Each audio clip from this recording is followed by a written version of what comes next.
Hello, I'm Pratik and today I'm going to show you how to make coffee using this Pigeon by Stovecraft Brewster coffee maker. Let's take a look at the coffee maker first. It has a coffee carafe with cup measurements on it. When you open the lid of coffee maker, this section is for water which also has measurement markers on it.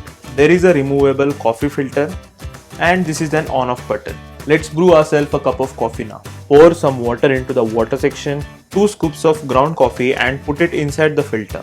Close the lid